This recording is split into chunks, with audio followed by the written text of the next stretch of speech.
Hey, what's going on everybody? It's Wilhelm Scream and welcome back to another day in Destiny 2 for some more Destiny 2 news and Witch Queen Season of the Seraph intel.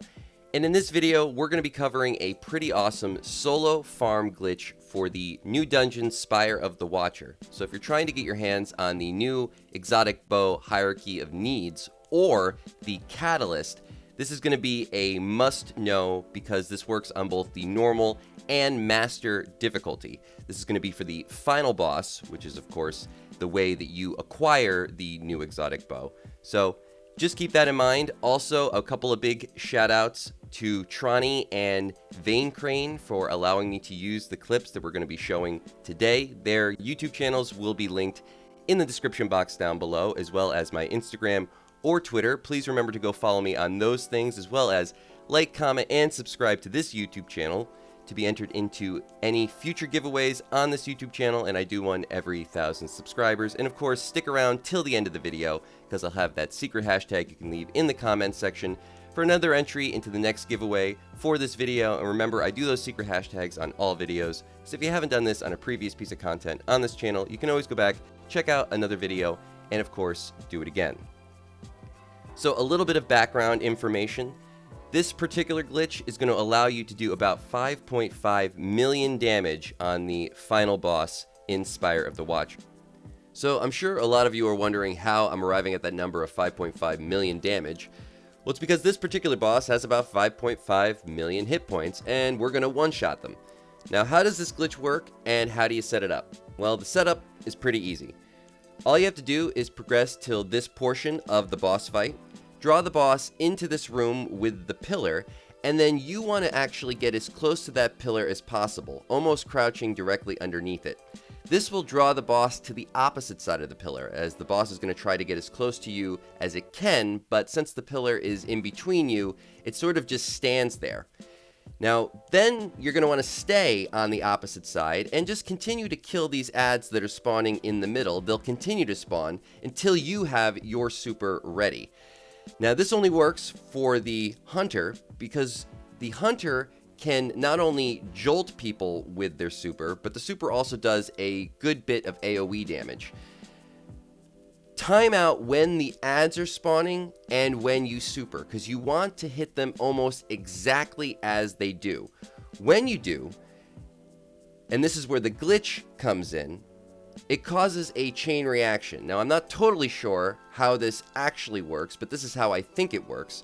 Essentially, your super does a good bit of AoE as well as direct damage as soon as they spawn in, but it also jolts the enemies that explode before they actually explode, thereby causing a multiple jolted explosion, which does passive damage to the boss because it's not direct damage. Remember, you can't do damage to the boss until you actually complete the whole encounter or get to the damage phase, but that doesn't mean that the enemies that you would normally be killing can't do damage to the boss, and I think that is what is happening. Because it is indirect damage, and I have seen this before on even things as small as maybe just bouncing a grenade off of a wall to hit a boss versus shooting the grenade at them directly, it causes damage to bosses even when they're not in a damage phase.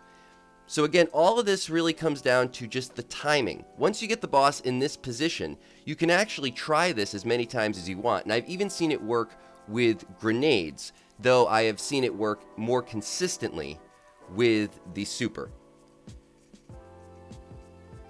So if you have an invisibility build, you can continually just melee the enemies, go invisible. The boss won't really move. As you see, it just sort of stands still in this clip. And you can just try this over and over again. Now, if you're a solo player, you really don't have to worry about survivability at this point. You really don't have to worry about builds at this point. So long as you can jolt the enemies and go invis when you melee them, or not even, but just kind of hold out in this spot and keep killing these adds over and over again. Remember, most of them explode, and when you don't have to worry about the boss doing damage to you, they're pretty easy to just sort of, mitigate and wait, hold out.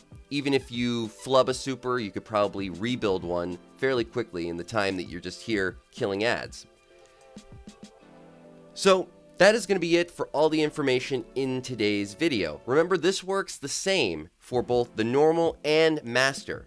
So if you're trying to get the catalyst, or if you're just trying to farm out the exotic bow for the first time, and you are a solo player, just try to get to the final boss, which is not an easy task, but it's also not the most difficult task, especially if you're using a hunter, and there's several builds that you can use that work. Some work better for the beginning parts of this dungeon, some work better for later, but that of course is more of the build end. But if you can get here, and even if you just have some teammates, give this a try. Make the whole process a whole lot easier. Maybe you're just struggling with this encounter on the master difficulty, and you want a little bit of a shortcut. Or you're a solo player and you never thought you'd be able to actually defeat this boss because of all the adds as well as the boss damage. I know it can get a little bit tricky in those final stages. This way, all you're really doing is just killing a small group of adds and biding your time until you can just super them. And just practice that timing. I think that's really going to be it.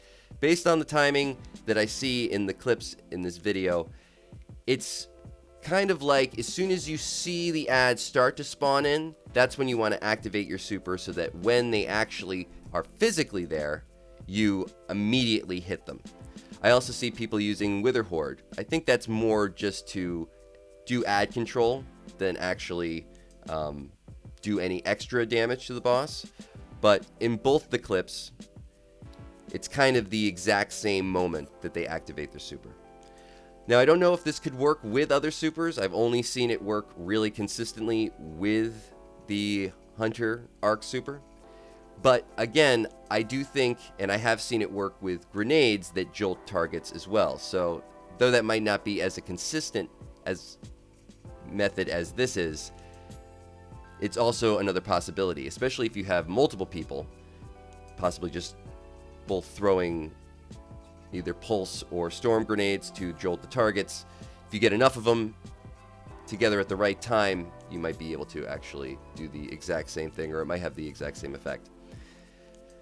This clip is just a small clip of me glitching out of bounds to get the second secret chest in the Spire of the Watcher. There's actually ways to glitch out of bounds and get both secret chests. So if you're another solo player and you're just trying to farm out some extra chests every week, maybe get some of the loot from this dungeon, and you don't actually want to try to fight any boss, this is a way of essentially bypassing the whole first encounter, I believe. We can get both secret chests this way without having to fight essentially anything. So you can get some dungeon loot free this way. If you want a more in-depth detail on how to do this, I will make a future video, but also let me know in the comment section down below.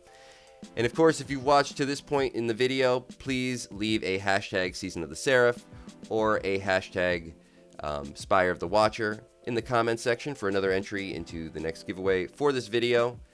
And as always, I am Wilhelm Scream. Of course, we will see you next time. Later!